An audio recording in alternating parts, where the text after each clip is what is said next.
ខ្ញុំដឹងច្បាស់ថាខ្លួនខ្ញុំមិនស័ក្តិសមនឹងចរិយាទេហើយគុំបាច់ស្រឡាញ់ខ្ញុំដែរតែសូមជួបស្អប់ខ្ញុំទៅ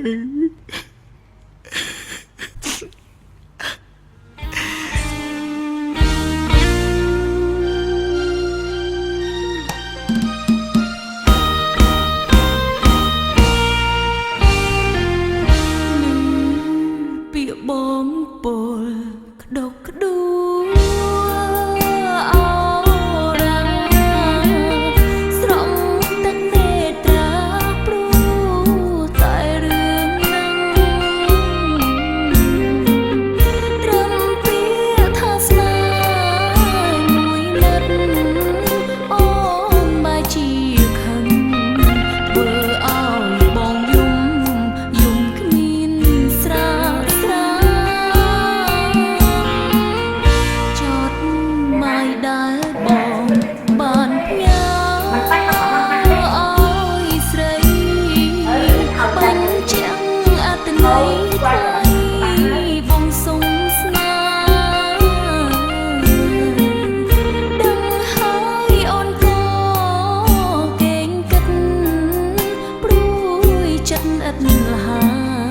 ចង់ប្រាប់ថាស្នេហ៍តែធ្វើ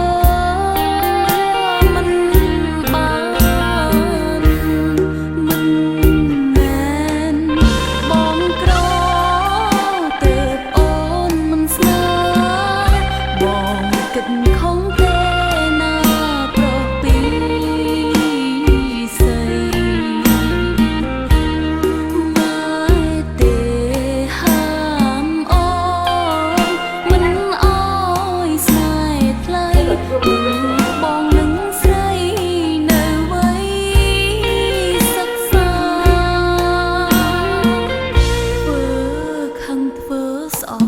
បញ្ចប់ចិត្តស្នេហ៍សូមចិត្តមានមេបងកុំប្រាថ្នាទោះបីខំស្មោះខំស្ម័គ្រក៏អត់បានការព្រោះត្បិតគ្រួសារមិនមែន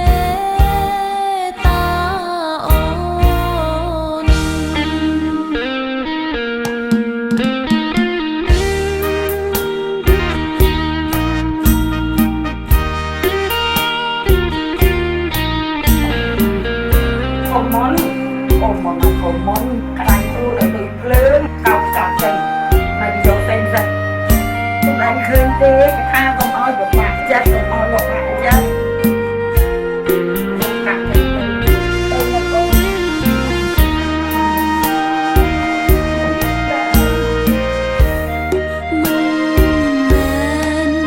បងក្រ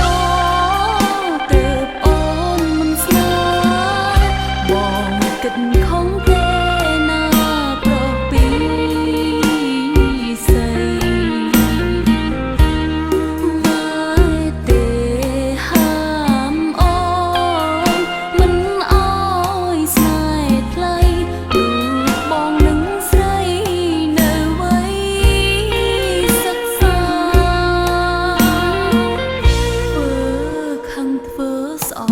បញ្ចប់ចិត្តស្នេហ៍សូមចិត្តមានមេបងកុំប្រាថ្នាទោះបីខំស្មោះ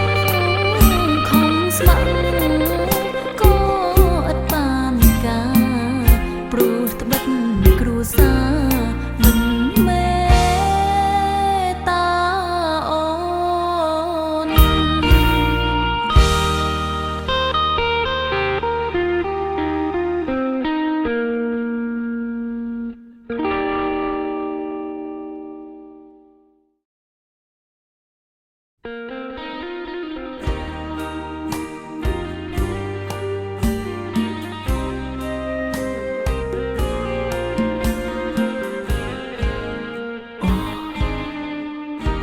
បងមុនខ្ញុំមិនស្អប់បងទេតែពួកយើងទាំងពីរក៏មិនអាចទៅរួចដែរខ្ញុំដឹង ខ្ញុំដឹងខ្លួនឯងច្បាស់ណាស់ចរិយាមិនស្អប់ពើមខ្ញុំសប្បាយចិត្តណាស់ពួកយើងពិតជាអាចរាប់អានគ្នាដោយកាលពីមុនមែនទេ ចាស់ដូចមុនអញ្ចឹង អូ